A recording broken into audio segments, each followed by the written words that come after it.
அவ்வப்பொழுது எனக்கு கிடைக்கும் காட்சிகளை நாம் பகிர்ந்து கொண்டு வருகிறோம். அதிலிருந்து நம்மால் ஏதேனும் எடுத்துக்கொள்ள முடியுமானால், அதை பயிற்சி செய்ய முடியுமானால் பெரும் பாக்கியம். அதற்கு ஒரு அருள் வேண்டும், அதற்கு ஒரு பிரார்த்தனை வேண்டும். பகவானுடைய நாமத்தினால் சாதிக்க முடியாததே கிடையாது என்று பார்த்து வருகிறோம்.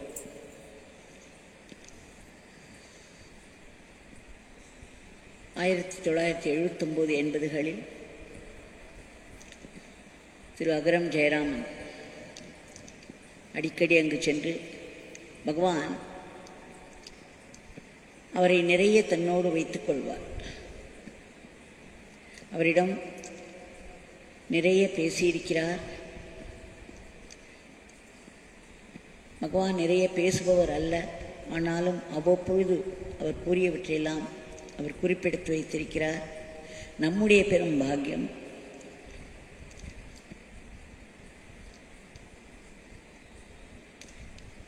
ஒரு முறை 2 எலக்ட்ரிக்கல் என்ஜினியர்ஸ் பாண்டிச்சேரியிலிருந்து வந்து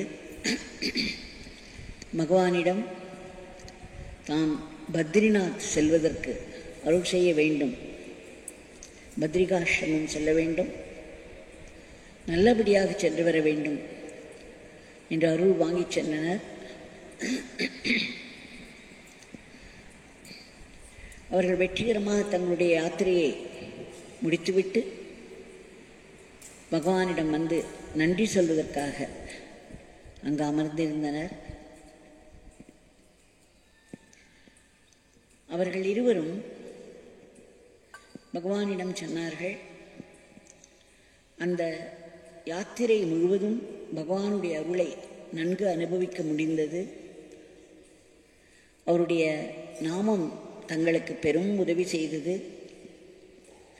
எந்த ஒரு இடத்திற்கும் அவர்கள் செல்லும் பொழுது நிறைய பஸ்ஸில் தான் செல்ல வேண்டியிருந்தது. அப்பொழுதெல்லாம் அங்கிருக்கும் பேருந்துகள் நிரம்பி வழியுமா, இடம் கிடைப்பதே மிகவும் கஷ்டம். இவர்கள் அப்படிப்பட்ட நேரங்களில் எல்லாம் ஒரு பஸ் வர வேண்டும் என்றாலோ, அதில் தனக்கு இடம் கிடைக்க வேண்டும் என்றாலோ உடனே பகவானிடம் பிரார்த்தனை செய்வார்களாம். அந்த பஸ் வந்தவுடன் அந்த கண்டக்டர் சொல்வாராம், 2 சீட்டுகள் மட்டும் இருக்கின்றன, ஏறலாம் என்று. இந்த மாதிரி ஒரு முறை இல்லை, பல முறை அவர்களுக்கு நேர்ந்தது. சரியாக பேருந்து வருவதும் வாகனங்கள் வருவதும் இவர்கள் இருவருக்கும் விசேஷமாக இடஒதுக்கீடும் வசதி பயணமும் கிடைத்தது என்று கூறி மகிழ்ந்தார்கள். அதன் பிறகு மறுபடியும் திரும்பி வருவதற்கும் அவர்கள் ஒரு மாதத்தை குறிப்பிட்டு, அந்த மாதத்தில் இந்த நாட்களில் அவர்கள் குறிப்பாக ஒரு நாளையே சொல்லிவிட்டார்கள். அந்த மாதிரி சொல்லி தங்கள் இருவருக்கும் டெல்லியில் இருந்து சென்னை வருவதற்கு ரிசர்வேஷன் செய்யும்படி சொன்னவுடன் அவர்கள் குறிப்பிட்ட நாளை விட்டு வேறு ஒரு நாளில் ரிசர்வேஷன் செய்திருந்தார்கள். இவர்களுக்கு என்ன இது என்று இருந்தது. அதன் பிறகு பார்த்தால் அந்த ஒரு நாளில் மட்டும்தான் டெல்லியிலிருந்து சென்னைக்கு நேராக ரயில் வருகிறது. இல்லையென்றால் அவர்கள் மாற்றி மாற்றி செல்ல வேண்டும்.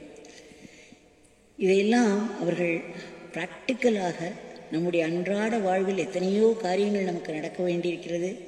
அந்த காரியங்கள் செவ்வனே நடந்தால்தான் நன்றாக இருக்கும்.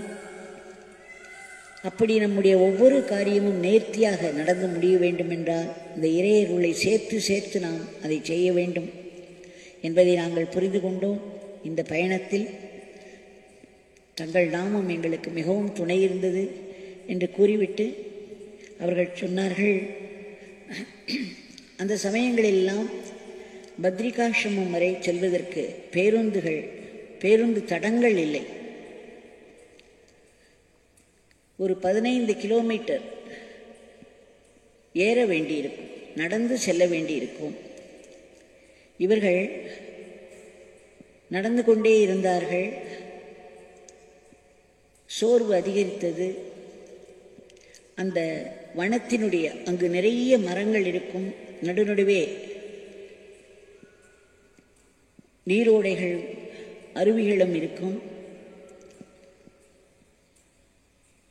கேதாரிலும் கிட்டத்தட்ட ஒரு 140 அடி போல் பள்ளம் இருக்கும். ஆங்காங்கே கீழே தண்ணீர் வேறு ஓடிக்கொண்டிருக்கும்.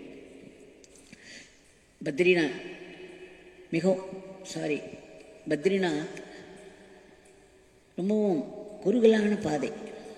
அந்த குறுகலான பாதையில் சில சமயம் இப்பொழுது பஸ் போகும்பொழுது கூட கிட்டத்தட்ட அந்த எட்ஜுக்கு வருவது போல் இருக்கும். அந்த ஓரத்தில் உட்கார்ந்து கொண்டிருப்பவர்களுக்கு ஒரு நிமிடம் மூச்சு நின்றுவிடும். அந்த கீழே அந்த பாதாளத்தை பார்க்கும் பொழுதும் அந்த பேருந்து அந்த ஓரத்திற்கு வந்து திருப்பும் பொழுது, அந்த காலத்தில் அவர்கள் நடக்க வேண்டியிருந்தது. மிகவும் சிரமமாக இருந்தது. மூச்சு விட முடியாமல் சிரமப்பட்டார்கள். ஒரு நிலையில் அவர்களால் ஒரு அடி கூட எடுத்து வைக்க முடியாத ஒரு சங்கடம் ஏற்பட்டது. கிட்டத்தட்ட 3 நாட்கள் ஆகிவிட்டதாம் அவர்களுக்கு அந்த பயணத்தை முடிப்பதற்கு. அவர்கள் சற்று அருகே வந்த பிறகு ஒன்றுமே செய்ய முடியாமல் போன நிலையில் பகவானுடைய நாமத்தை சொல்லி அவர்களிடம் வேண்டிக் கொண்டார்கள். அவர்கள் எப்படி வேண்டிக் கொண்டார்கள் என்றால், எங்களுக்கு உடலில் சக்தியே இல்லை, நாங்கள் மரணத்திற்கும் தயாராகிவிட்டோம், ஆனால் தயவுசெய்து எங்களை பத்ரிநாத் தரிசனத்துக்கு அழைத்துச் செல்லுங்கள், அதற்கு பிறகு தங்களுடைய அடியில் எங்களை சேர்த்துக் கொள்ளுங்கள், அதன் பிறகு எங்களுக்கு மரணம் நேர்ந்தால் கவலை இல்லை, ஆனால் எப்படியாவது அந்த கோவிலில் எங்களை அழைத்து சென்று விட வேண்டும் என்று அவர்கள் மனமுருகி வேண்டினார்களா. அதன் பிறகு அவர்களுக்கு எங்கிருந்தோ ஒரு பலம் வந்ததாம், சக்தி வந்ததாம்.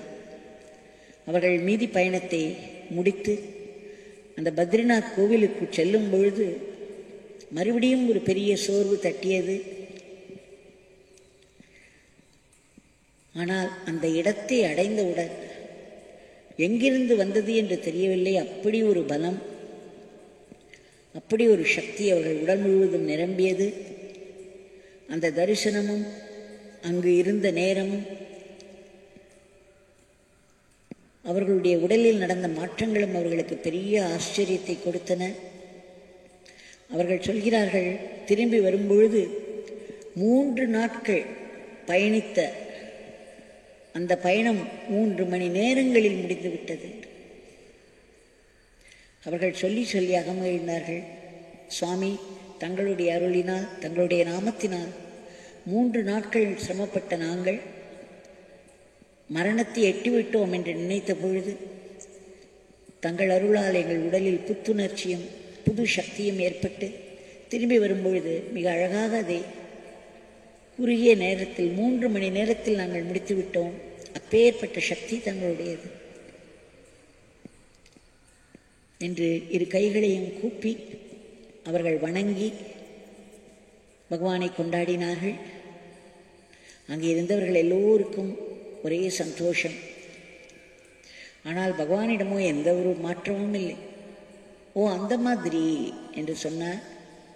பிறகு இந்த பிச்சைக்காரன் ஒன்றுமே செய்வதே இல்லை, செய்வதெல்லாம் என் தந்தை தான், என் தந்தைக்கு நீங்கள் நன்றி கூறுங்கள், இந்த பிச்சைக்காரனுக்கு ஒன்றுமே தெரியாது என்று சொல்லி ஒரு 10 நிமிடங்களில் அவர்களை ஆசீர்வதித்து அனுப்பிவிட்டார்.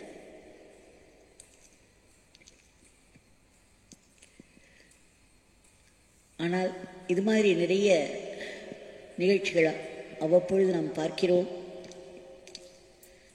நாம் மிகவும் வாடிப்போய், அதுவும் இன்றைய கொரோனா காலத்தில் எத்தனை பேர்கள் மனம் சோர்வுற்று இந்த நிலைக்கு தள்ளப்படுகிறார்கள். தங்களுக்கு இனி துணையே இல்லை, பாதுகாப்பே இல்லை என்ற நிலையில் அவர்கள் தத்தளித்துக் கொண்டிருக்கும் பொழுது பகவானுடைய நாமத்தை யோகிராம் சுரத்குமார் என்று சொல்லி பிரார்த்தித்தோமானால் கண்டிப்பாக உடனடியாக ஒரு நிவாரணம் கிடைக்கும். கொரோனாவினால் மிகவும் அவதியுற்ற ஒருவரிடம் 3-4 நாட்கள் தூங்கவே முடியவில்லை, அவ்வளவு ஒரு இருமலாக இருக்கிறது என்று எனக்கு மெசேஜ் அனுப்பியிருந்தார்.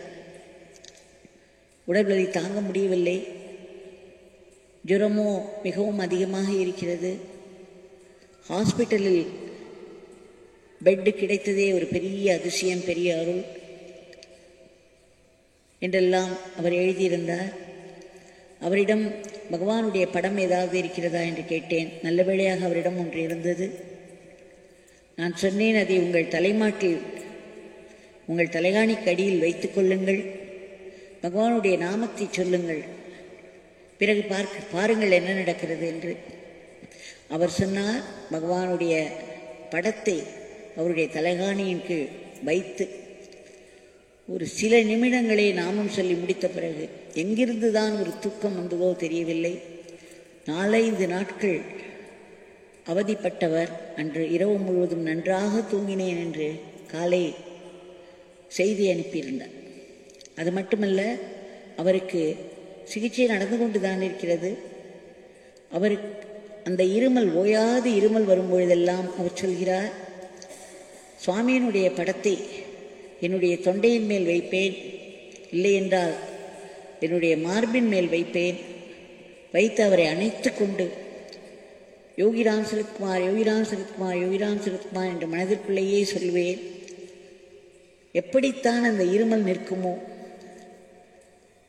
சிறிது நேரத்தில் இருமல் அடங்கிவிடும், உடலும் அமைதியாகிவிடும், மனமும் அமைதியாகிவிடும்.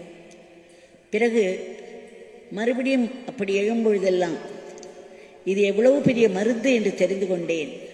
டாக்டர்கள் கொடுத்த சிகிச்சையோடு பகவானுடைய இந்த சிறிய படம், அவருடைய நாமம் நமக்கு அந்த மருந்தையும் வேகமாக வேலை செய்ய தூண்டுகிறது.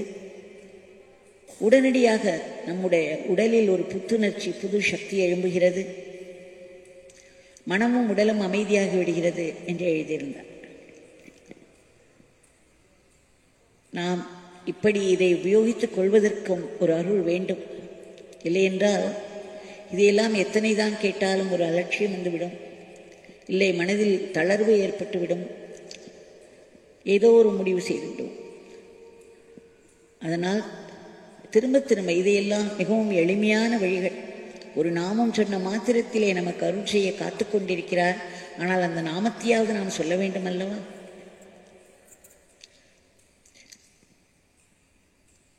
பகவான் திரும்ப திரும்ப என்னுடைய நாமத்தை சொல்லுங்கள், எந்த வேலையை செய்தாலும் அதை கடவுளுக்கு அர்ப்பணமாக செய்யுங்கள் என்று சொல்லி வருகிறார் அல்லவா? பகவான் முன்பு கூட பார்த்தோம், நிர்வாணம் என்றால் என்ன என்று கேட்டுவிட்டு, அந்த நிர்வாணத்தில் நாம் எல்லோராலும் அடைய முடியாது, அதற்கு ஒரு பேரருள் வேண்டும், அதற்கு ஒரு பெரிய தவம் வேண்டும். ஆனால் அடுத்த தவம் அந்த நிர்வாணம் அடைந்தவர்களுக்கு சேவை செய்வது என்று கூறியுள்ளார். ஒரு குரு என்பவர் மிக எளிதில் கிடைப்பதில்லை. பகவான் சொன்னார், எத்தனையோ ஜென்மங்கள் நாம் புண்ணியம் செய்திருந்தால்தான் குருவை தேடிக்கொண்டே இருக்க வேண்டும். ஒரு நாள் குரு நம்மை தேடி வந்து விடுவார். ஆனால் அதற்கு எத்தனையோ ஜென்மங்கள் நாம் புண்ணியம் செய்திருக்க வேண்டும் என்று கூறினார். அதுவும் ஒரு பெருநிலையில் இருக்கும் ஒரு குரு கிடைப்பதற்கு பெரிய அருள் வேண்டும், பெரிய தவம் வேண்டும். பகவானுடைய எதிரிலே பல கதைகள் எங்களுக்கு வரும், பல புத்தகங்கள் வரும். அதை அவர் படிக்கச் சொல்வார். அதில் ஒரு கதை, கனகதாசர் என்பவர் ஒரு ஆட்டிடையர், ஆடுகளை மேய்ப்பதுதான் அவருக்கு தொழில். ஆனால் அவருக்குள் எத்தனை ஜென்மங்கள் செய்த புண்ணியமோ தெரியவில்லை. ஒரு குருவை அடைய வேண்டும், அவரிடம் மந்திரம் வாங்கி கொண்டு அதை சொல்லி நமக்கு இறைவனோடு சேர வேண்டும் என்ற ஒரு ஆசை வந்ததாம். இந்த ஆசை வர வேண்டுமானால் எப்பேற்பட்ட புண்ணியம் செய்திருக்க வேண்டும். நினைத்து பாருங்கள், ஒரு ஆட்டிடையருக்கு இந்த மாதிரி ஒரு எழுச்சி, ஒரு ஞான கிளர்ச்சி அவர் தேடிக்கொண்டே இருந்தார். அப்பொழுது ஸ்ரீ வியாசராஜர் என்பவர் கிருஷ்ணதேவராயருடைய முதல் மந்திரியாக இருந்தார். அவரை பற்றி ஒரு நன்கு கேள்விப்பட்டிருந்தார். அவருக்கு சீடர்கள் இருப்பது எல்லாம் கேள்விப்பட்டு அவரிடம் சென்று வேண்டினார், எனக்கே மந்திரம் கொடுங்கள், என்னை ஏற்றுக்கொள்ளுங்கள் என்றார். வியாசராஜர் அவரை பார்த்தார். ஒரு ஆட்டை மேய்க்கும் சிறுவன். உடனே அவர் சொன்னார், உனக்கு என்ன மந்திரம் கொடுக்க முடியும்? உனக்கு கோண மந்திரம்தான், போ போ என்று சொல்லிவிட்டார். மகாத்மாக்கள் அப்படியெல்லாம் நடந்து கொள்ள மாட்டார்கள். அவர்கள் அந்த மாதிரி ஏதேனும் ஒரு லீலை செய்தால் அதில் பெரும் நன்மை மண்டி கிடக்கும். புரிந்து கொள்ளாமல் நாம் உடனேயே இவர் என்ன இப்படி தாறுமாறாக நடந்து கொள்கிறார், இவர் என்ன பெரிய மகாத்மா என்று போய்விடுவோம். நம்முடைய சிற்றறிவு அவ்வளவுதான், நம்முடைய அனுபவமும் அவ்வளவுதான். ஆனால் எப்பொழுதும் எல்லோரையும் ஜட்ஜ் பண்ணி கொண்டே இருப்போம். அதுவே நமக்கு உண்மையும் ஆகிவிடும். கனகதாசர் எப்பேற்பட்ட ஒரு தூய்மை அவரிடம் இருந்தது, எப்பேற்பட்ட ஒரு மனப்பான்மை இருந்தது. அவர் குருவானவர் தன்னை உதாசீனப்படுத்தி இந்த மாதிரி சொல்லிவிட்டார் என்றெல்லாம் நினைக்கவில்லை. அவர் நினைத்தார், அடடா நமக்கு ஒரு மந்திரம் கொடுத்து விட்டாரே, கோண கோண என்ற ஒரு மந்திரம் கொடுத்து விட்டாரே என்று அகமகிழ்ந்தாராம். உடனே அதை சொல்ல ஆரம்பித்து விட்டார். நாம் ஒரு குருவிடம், ஒரு குரு மகாத்மாவிடம் சென்று விட்டோம், அவர் ஒரு மந்திரம் கொடுத்து விட்டார், அவ்வளவுதான் அவருக்கு. அத்தனை ஒரு எளிமை, அத்தனை ஒரு தூய்மை. அவர் கொண்டாடி அந்த மந்திரத்தை சொல்ல ஆரம்பிவிட்டார். இதில் என்ன வேடிக்கை என்றால், அந்த கோண என்பது யமதர்மனுடைய எருமை வாகனம். எப்பேற்பட்ட மந்திரம் பாருங்கள். இவர் கனகதாசர் அந்த கோண கோண என்ற மந்திரத்தை சொல்லி சொல்லி சொல்லி மனம் மிகவும் ஒருமுகப்பட்டு அவர் அதை கடவுளின் மந்திரமாக அல்லவா எடுத்துக்கொண்டிருந்தார். அந்த தன்னுடைய மந்திரத்தை அவர் கடவுளாகத்தான் பார்த்தார். அதனால் அதை இடைவிடாது பக்தியோடு உச்சரித்து ஒரு நாள் அவர் கண்முன்னே அந்த இறைவன் ஒரு தங்க நிற எருமையாக தோன்றினார். நாம் எதை நினைத்து கொண்டிருக்கிறோமோ அதுவே நமக்கு நம்மிடமிருந்து வெளிப்படும், நமக்கு வெளியேயும் தோன்றும். அவர் எருமையினுடைய மந்திரத்தை சொன்னதனால், எருமையினுடைய பெயரை சொல்லிக்கொண்டே இருந்ததால் யமதர்மனுடைய அந்த வாகனம் தங்க நிறத்தில் இறைவன் அந்த உருவை பிரசன்னமாக்கினார். கனகதாசருக்கு பிரம்மானந்தம், பேரானந்தத்தை அடைந்தார். அகமகிழ்ந்து போனார். இறைவன் நமக்கு காட்சி கொடுத்து விட்டார் என்று குதித்தார். பிறகு அந்த தங்க எருமையை அழைத்து கொண்டு தான் குருவாய் வரித்த வியாசராஜரிடம் சென்றார். வியாசராஜர் அவருடைய கண்களுக்கு தெரிந்தது, அவரை பெயர்பட்ட மகாத்மாவாக இருக்க வேண்டும். கனகதாசருடைய உள்ளே இருக்கும் அவருடைய எளிமையையும் அவருடைய தூய்மையையும் அவருடைய பெருநிலையும் உலகத்துக்கு வெளிப்படுத்துவதற்காகத்தான் இதை அவர் செய்திருக்க வேண்டும். உடனே அவர் கனகதாசரை அணைத்து கொண்டு அவரை தன்னுடைய தலைமை சீடராக ஆக்கிவிட்டார். ஒரு ஆட்டிடையன் யாராயிருந்தால் என்ன, மனதில் தூய்மை வேண்டும், குருவிடம் பெருமதிப்பு கொண்டிருக்க வேண்டும், அவருடைய மந்திரத்தையே இறைவனாக நினைக்க வேண்டும், அதில் மனம் உருமுகப்பட வேண்டும். 1000 விஷயங்களுக்கு நடுவே 5 நிமிடம் நாமும் சொல்லும். நாம் அத்தோடு விடுவதில்லை, குருவையும் சேர்த்து விமர்சிக்கிறோம். கனகதாசருடைய இந்த எளிமை அவருடைய சிஷ்யருடைய, அவருடைய குருவினுடைய மனதை ஆழத் தொட்டது. அதன் பிறகு அவர் ஒரு பெரிய மகாத்மாவாக ஆனார். இதனால் இவரிடம் நிறைய பொறாமை ஏற்பட்டது மற்ற சீடர்களுக்கு. அவர்கள் எல்லோரும் வந்து இவரை சீண்டுவார்களாம். அப்பொழுது அவர்கள் கேட்டார்களாம், எங்களுக்கெல்லாம் கடவுள் எப்பொழுது கிடைப்பார் என்று.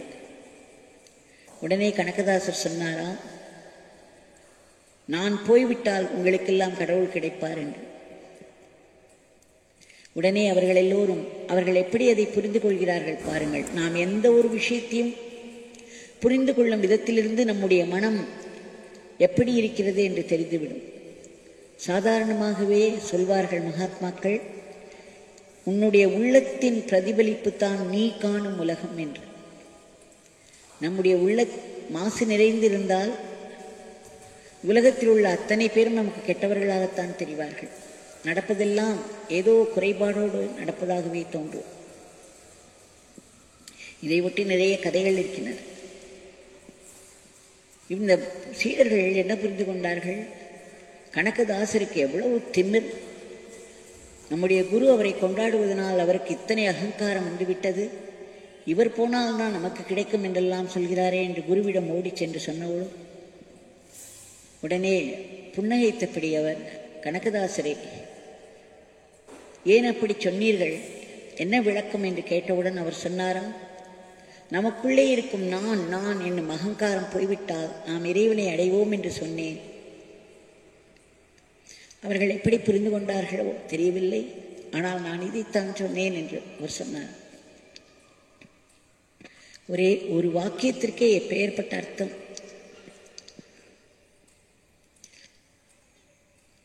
நமக்கு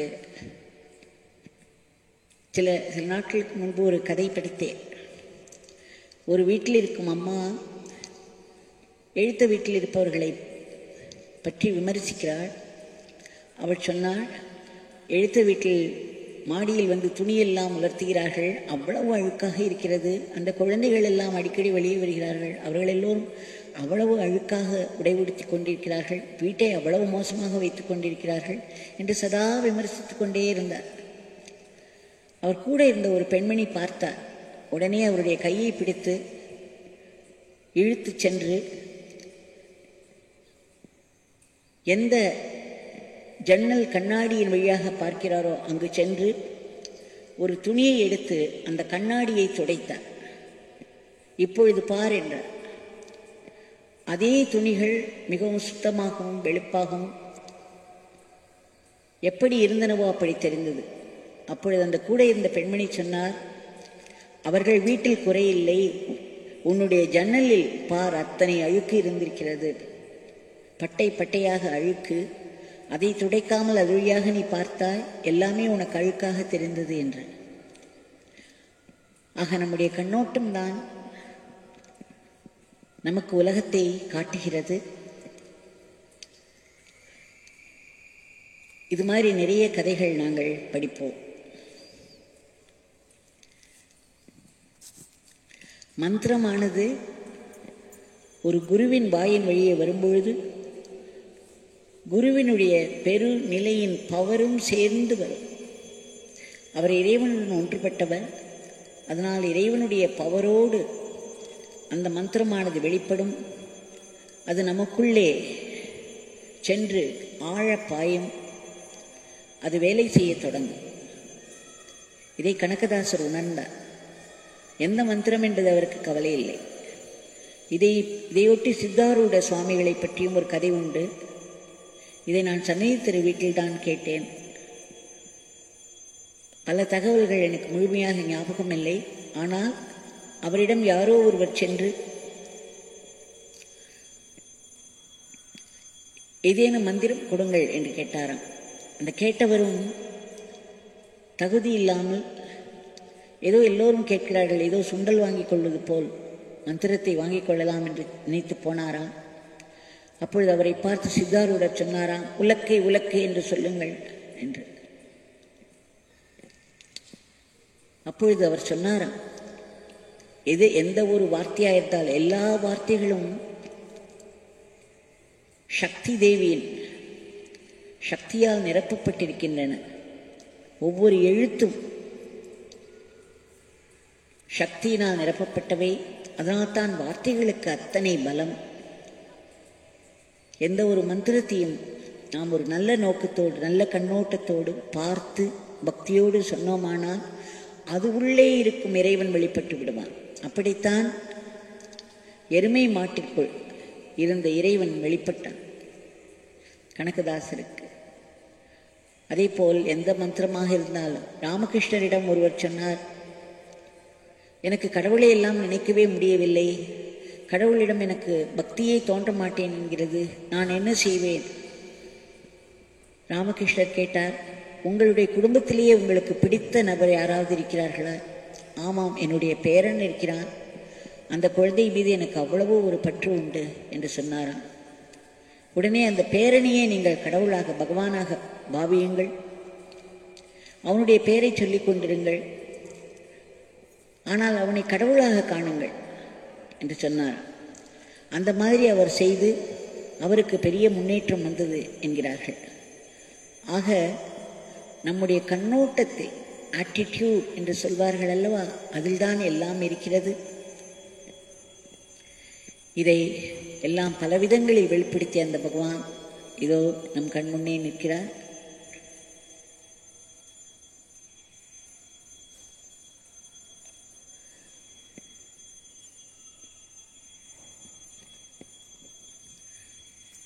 அவரிடம் நம்மால் பயிற்சி செய்து அடைய முடியவில்லை என்றாலும் பரவாயில்லை, பிரார்த்திக்க முயற்சி செய்வோம்.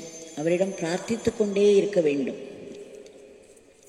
அவர் ஓயாது இன்றைக்கு அவர் சூல உடல் இல்லை என்றாலும் சூக்ஷ்ம உடலில் உலாவி வருகிறார்.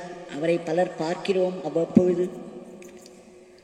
அவர் இன்னும் அந்த பிரபஞ்ச வேலையை செய்து கொண்டிருக்கிறார் என்பதற்கு பல அடையாளங்கள் நமக்கு உள்ளேயும் வெளியேயும் தோன்றி வருகின்றன. பகவான் சன்னதி தெரு வீட்டில் ஒரு முறை மிகவும் வேலை செய்து களைப்படைந்த சமயம் திரு அகரம் ஜெயராமன் அவரிடம் வந்த பொழுது அவர் சொன்னார், வா ஜெயராமா, இந்த பிச்சைக்காரன் மிகவும் சோர்ந்து போயிருக்கிறான், இந்த பிச்சைக்காரனுக்கு சிறிது தூங்க வேண்டும் என்று சொன்னாராம். பிறகு கதைவையெல்லாம் தாளிட்டு விட்டு ஜெயராமன் வந்ததினால் இந்த பிச்சைக்காரனுக்கு இன்று தூங்குவது சாத்தியம் என்று சொன்னாராம். அவர் என்ன சொல்கிறார் என்றெல்லாம் அவருக்கு புரியவில்லை. ஒரு 10 மணிக்கு அவர்கள் தூங்க போனார்கள். மறுநாள் மத்தியானம் 3:30 மணிக்கு தான் எழுந்தார்களாம். 17:30 மணி நேரம் பகவான் அப்படி தூங்கினாராம். அவர் தூங்கினாரா, அவர் சமாதியில் இருந்தாரா, இல்லை அந்த நேரம் தன் உடலை விட்டு எங்கேயாவது சென்றிருந்தாரா என்று எதுவும் அவருக்கு தெரியவில்லை ஜெயராமன் அவர்களுக்கு. ஆனால் அவர் சொன்னார், கிட்டத்தட்ட 17:30 மணி நேரம். அதன் பிறகு எழுந்தவுடன் பகவான் 17 சிகரெட்டுகள் புகைத்தாராம். 18வது சிகரெட் எடுத்து அதில் ஒரு பாதியை புகைத்தாராம். இந்த 17 என்பது பகவானுடைய வாழ்க்கையில் அடிக்கடி வருவதை பார்க்கிறோம். 1959 திருவண்ணாமலைக்கு வந்தவர் 17 வருடங்கள் வீதிகளில் திரிந்தார். அவருக்கு சன்னதி தெரு வாங்கிய அங்கே அவர் அமரும் பொழுது அடுத்து ஒரு 1/2 வருடம் போய்விட்டது. கிட்டத்தட்ட 17.5 வருடம் வீதிகளில் திரிந்த பகவான் சன்னதி தெரு வீட்டுக்கு போன பிறகும் கிட்டத்தட்ட ஒரு 17.5 வருடங்கள் சன்னதி தெரு வீட்டில் தான் இருந்தார். அதன் பிறகு அவர் சுதாமாவுக்கு வந்த பிறகு 7 வருடங்கள். ஆக அந்த 7 என்னும் நம்பர் அவரை சொல்வார், அது ஒரு மேன்மையான நம்பர், அவருக்கு மிகவும் பிடித்த நம்பர் அது. இந்த நம்பர்களில் கூட ஏதோ பெரிய சூக்ஷ்மங்கள் இருக்கின்றன. ஒரு முறை மிஸ்டர் வில் அவர்கள் பகவானின் முன்பு அமர்ந்த பொழுது பகவான் அவரை தியானம் செய்ய சொன்னார். மிஸ்டர் வில் பகவானுடைய பேரருளினால் ஒரு ஆழ்ந்த நிலைக்கு சென்று விட்டார். அவர் அமர்ந்து ஆழ் தியானத்தில் இருந்த பொழுது அவரை வெளியே கொண்டு வர நினைத்த பகவான் ஏதேதோ சொல்லி பார்த்தார், விளையாடி பார்த்தார். மிஸ்டர் வில், அந்த பக்கம் போகாதீர்கள், இந்த பக்கம் வாருங்கள், இங்கேதான் நல்ல டீ காஃபி கிடைக்கும், உங்களுக்கு அங்கே ஒன்றும் கிடைக்காது என்றெல்லாம் சொல்லி பார்த்தார். ஆனால் மிஸ்டர் வில் அவர்களால் கண்களை திறக்கவே முடியவில்லை, காதில் எதுவும் விழவில்லை. உடனே பகவான் 4 நம்பர்களை உச்சரித்தார். அதன்பின் சட்டென்று மிஸ்டர் வில் கண்களை திறந்து விட்டார். ஓ, உங்களுடைய நம்பர் அதுதானா என்று பகவான் கைகொட்டினார், சிரித்தார். ஆக எத்தனையோ சூக்ஷ்மங்கள் இருக்கின்றன. நமக்கு பகவானை பற்றி தெரிந்தது ஒரு சிறிதளவுதான். ஐஸ்பர்க் என்று பெரிய பெரிய பனிக்கட்டிகள் இமயமலை பகுதிகளில் இருக்கும். அது கீழே எத்தனையோ மைல்கள் அளவுக்கு உறைந்திருக்கும் பனிக்கட்டி. ஆனால் மேலே ஒரு சிறிது அளவு மட்டும்தான் நமக்கு தெரியும். அந்த மாதிரி பகவான் மிகவும் ஆழமானவர், அற்புதமான சக்தியை கொண்டவர். அவரிடம் நாம் இன்றைய பிரார்த்தனையை சமர்ப்பிக்க வேண்டும். பகவான் சொன்ன இன்னும் ஒன்றையும் நினைவில் வைத்துக் கொள்வோம். அவர் திருப்தி என்பதை பற்றி சொன்னார். அன்றைக்கு அதை நான் சொல்லாமல் விட்டுவிட்டேன் என்று சொன்னார்கள். பகவான் திருப்தியை பற்றி பேசும்பொழுது சொன்னார், திருப்தி இருக்கும் மனதிற்கு அமைதி வரும், அமைதி வந்தால் இறைவன் மிகவும் தெளிவாக நமக்குள்ளே தெரிவார். அந்த திருப்தி என்பது நம்முடைய நாமத்தை சொல்வதற்கு பலனை கூட எதிர்பார்க்காமல் அந்த நாமம் சொல்வதிலேயே நாம் திருப்தி கொள்ளலாம். நாம் செய்யும் பக்தியிலேயே நமக்கு திருப்தி வந்து விடலாம், செய்யும் செயல்களிலேயே நமக்கு திருப்தி வந்து விடலாம். அந்த திருப்தி என்பதை நாம் கொண்டோமானால் அதைவிட ஒரு பெரிய சொத்து கிடையாது. குபேரன் கூட அத்தனை செல்வத்தோடு குறை வைத்துக் கொண்டிருப்பான் என்று சொல்லிவிட்டு பகவான் சொன்னார், மகாத்மா காந்தி அவர்கள் உலகம் முழுவதும் அவரை மகாத்மாவாக பார்த்து அவர் செய்த தியாகத்தை பாராட்டியது. அதே சமயம் நம்முடைய சுதந்திரத்திற்காக எத்தனையோ பேர் பெரிய பெரிய தியாகங்களை செய்து உயிரை விட்டவர்கள் இருக்கிறார்கள். யாருக்குமே தெரியாமல் எத்தனையோ பெரிய தியாகங்களை செய்தவர்கள் இருக்கிறார்கள். அவர்கள் எல்லோருக்கும் ஒரு பெரிய திருப்தி அந்த தியாகத்திலேயே கிடைத்து விட்டதா. அவர்களை உலக அளவிற்கு வெளிப்படவில்லை என்றாலும் மகாத்மா காந்திக்கு கிடைத்த அந்த பெருமையிலேயே அவர்கள் திருப்தி அடைந்தார்கள் என்று சொன்னார். தங்களை உலகம் பாராட்ட வேண்டும், ரெக்கக்னைஸ் பண்ணிக்கொள்ள வேண்டும் என்றெல்லாம் அவர்கள் எதிர்பார்க்கவில்லை. ஏனென்றால் ஒரு தியாக செயலை நாம் செய்யும் பொழுது அதிலேயே நமக்கு வரும் திருப்தி, அது ஒரு பெரிய ஆத்ம லாபம். அதை சொல்லிவிட்டு பகவான் சொன்னார், ஒரு பெரிய கட்டிடம் இருக்கிறது, அந்த கட்டிடத்துக்குள் நுழைபவர்கள் அங்கு இருக்கக்கூடிய அலங்காரமான அந்த கட்டிட அமைப்புகளை எல்லாம் பார்த்து மகிழ்வார்கள். பெரிய பெரிய தூண்கள் சித்திர வேலைப்பாடுகளுடன் இருக்கும், அதையெல்லாம் கண்டு மகிழ்வார்கள், பாராட்டுவார்கள். ஆனால் அவைகளுக்கு அடியிலே ஃபவுண்டேஷன் என்று சொல்லக்கூடிய அதற்கு ஆதாரமாக இருக்கக்கூடியது இருக்கிறதல்லவா, அதை பற்றி யாரேனும் நினைப்பார்களா? அந்த ஃபவுண்டேஷன் இல்லை என்றால் அந்த கட்டிடமே கிடையாது. ஆனால் ஜனங்கள் யாரும் அதை நினைக்க மாட்டார்கள். அங்கு இருக்கக்கூடிய தூண்களையும் மேலே இருக்கக்கூடிய அலங்கார வளைவுகளை எல்லாம் பார்த்து பார்த்து மகிழ்வார்கள். இந்த ஃபவுண்டேஷன் போல் ஒருவருடைய தியாகம், எல்லோரும் செய்யும் தியாகம், அது மற்றவர்களுக்கு தெரியாமலேயே இருந்தாலும் அதை பற்றி கவலைப்படாமல் தங்களுடைய தியாகத்திலேயே ஒரு முழுமை காண்பார்கள். ஒரு குருவுக்கு நாம் சேவை செய்யும் பொழுது இந்த மாதிரியான ஒரு சேவையைத்தான் நாம் செய்ய வேண்டும். நாம் பகவானுக்கு செய்யும் சேவையிலேயே நமக்கு திருப்தி வர வேண்டும். அந்த திருப்தி நம் மனதில் உள்ள அமைதியை கொடுக்கும். அந்த அமைதியில் நமக்கு இறைவனின் முகம் தெரியும். அதற்கான ஒரு பாராட்டை கண்டு மகிழ்வதோ இல்லை விமர்சனத்தை கொண்டு கலங்குவதோ கிடையாது. உண்மையான பக்தர்கள், உண்மையான சேவகர்கள் இதைத்தான் தங்களுடைய கண்ணோட்டமாக கொள்கையாக கொள்ள வேண்டும் என்று பகவான் சொன்னார். அந்த பகவானிடம் சொல்வோம், பகவான்